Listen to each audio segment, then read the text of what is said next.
I wish I had a pay clapping button attention. for that. It's very I dangerous pay out here. attention to stuff like that, especially now more than ever.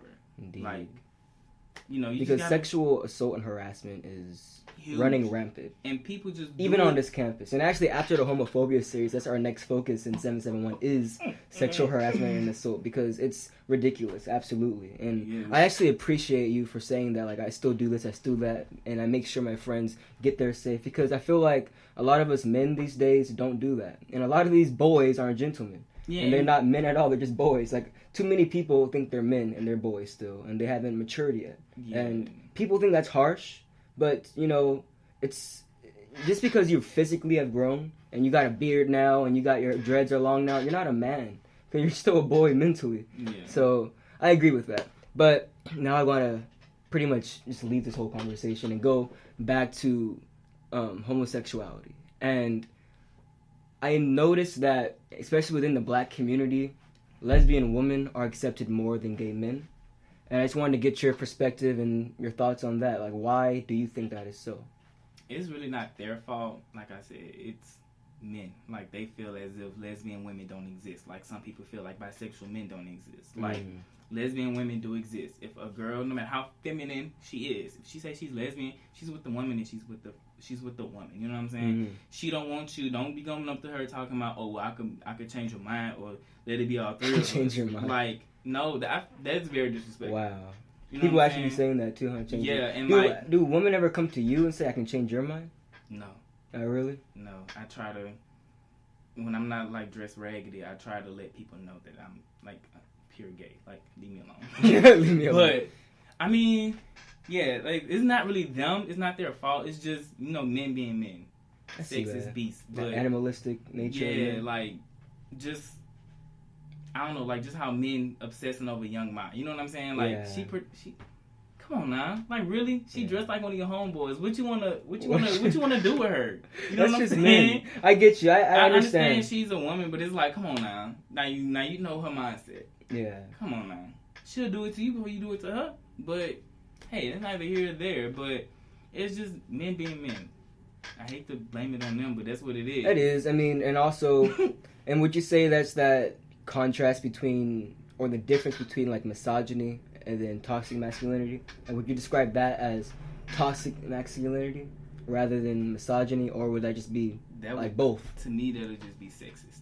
Just like, sexist in general. Sexist and ignorant, like, and disrespectful. Like, come on now, they lesbians, leave them alone. Just blatant disrespect. Yeah, just blatant disrespect. Like, leave them alone. I feel it's that. It's just a fetish to them. That's why I think, you know, it's a fetish to them. It's every man's dream to have sex with two lesbians for some reason. So, like, not even say every man's dream, but, like, if they came across the opportunity. Yeah, I feel you. I think that's just, and also it's probably society and what, you know, movies, TV shows, what that implants in the male mind. They think they can just walk out into the world and just sexualize every woman. Yes, I mean, that as well. That's the main reason why I am single, because I'm overly conscious of that. I was raised by a single mother, so my first mind is always, I'm just gonna respect you until I die. I'm not, like, the thought of flirting doesn't come up in my mind. So that's just the main issue. I don't think of that. I hate that about myself. I'm a naturally flirtatious person. I don't even try it. That's just me. Like, you'll meet me on the first day. Like, if you're gay, you'll meet me, you'll think I want you in my life. And meanwhile, you're like, I don't like you. It don't do that. Like, it really don't. Like, it's so many people. So many times that didn't happen. The waiting list? I wish it was like 5. And on the topic of black women, talking about lesbian, what about just, like, heterosexual black women? How do they treat you, would you say? Or not just you in general, just gay men in general?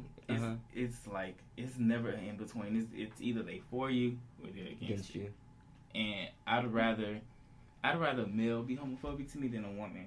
Really? Yes, because I feel how so, or why? Because folks, gay men, women are allies. You know what I'm saying? We feel like women are automatic allies because we understand you guys and want you guys to understand us. You know what I'm saying? And, like, kind of similar struggle. Most of the time, we were raised by women. Our families predominantly women. Like, we just have this respect for you guys. You know what I'm saying? And it just hurts to know that some of y'all would rather kill your child than have a gay child. Some of y'all would rather fucking my bad, I'm so sorry. Some of y'all no, rather it's fine. Slit your throats than, have a gay child. You know what I'm saying? And it hurts that people would go through such, it's scary to see what people would do to prevent their child from being gay at such a young age, and that child probably not even worried about sexuality. I've seen articles of woman throws her kid in a dumpster, woman does this, woman does that, and it's just like, even on Twitter, you could see it. People be like, oh, I'm gonna put my son in football. My son's gonna do this. My son is gonna do that. Like your son being in football won't be. I have a friend. I have a friend. I have a friend. I won't say his name. So I don't know how he feels, but I have a friend, and he played in football all 4 years of high school, and he's gay as he can be, like the gayest. And like, what does that have to do? Like, what does sports have to do with anything? It's just a sport. That's what they don't realize, and that falls in the women play football. That just falls in the topic of them people thinking being gay is just a choice. Like we woke up and said, "Oh, I'm gay. I'm gay." Like, oh. Yeah, and actually, that's a big. I might save that for the third episode. But let's touch on it now. I'm sorry. Why not? No, because it's like because like I said, my culture and then my free thought, and I sometimes find myself stuck in the middle, and sometimes people will say, well, everybody's born straight because scientifically yada yada yada, and like you're. As a child, you're unaffected and you're uncorrupted, so there's no way you can be born gay. And then you have the other side, it's like, yeah, I definitely can be born this way. Like, what are your thoughts on those people who are like, no, you can't be born that way because you're uncorrupted, and they consider you being homosexual like a corruption? Like, how would you... I think they are too religious, and they need to, step outside and smell the roses. Go outside. Smell the roses. Go outside. Go cut your grass. Go just step outside. You know what I'm saying? Go take a breather. Calm down. Step outside. Not that serious type thing. It's really not that serious, and I just feel like people let us live in their mind rent free because all they do is think about us and the whole terminology behind being gay and the whole science behind it. That's so true. They really do live in people's minds rent free. It's like, come on now. It's not even that deep. I just so happen to like boys. You know what I'm saying? And that's my fate. And it is what it is. And it is what it is, man. For Christians, they always talking about like, God this, God that. That's my dude. I love God. But I'm just saying, like, he made us all in his vision. You know what I'm saying? Ain't no way.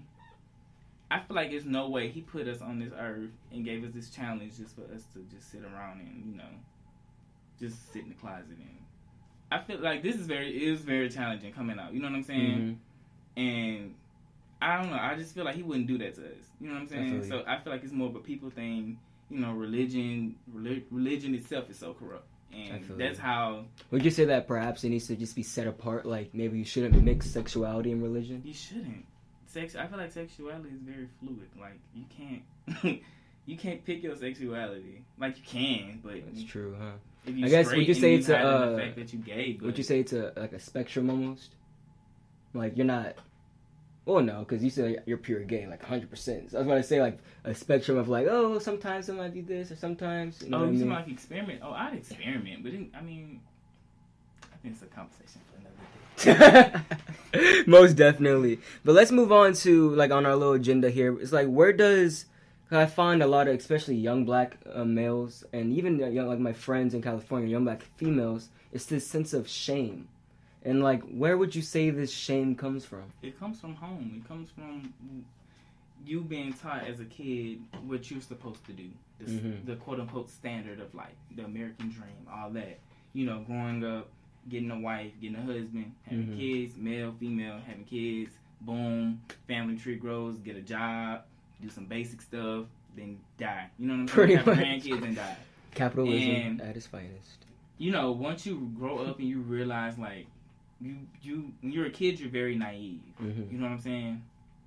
And once you grow up and realize, like, okay, shit, like, okay, it's real. Like, it's the real world adulting. It's real out here. You know what I'm saying? And it's like things won't always go that way. And I feel like I don't know. It just comes from home. They're shamed that they let their parents down, but it's like they're going against the grain. They're going against the grain, and it's like I gotta live my truth though. And that's the hurt about it. It's like, I'm telling you this. Because it probably would eat you up inside if you didn't, huh? Yes.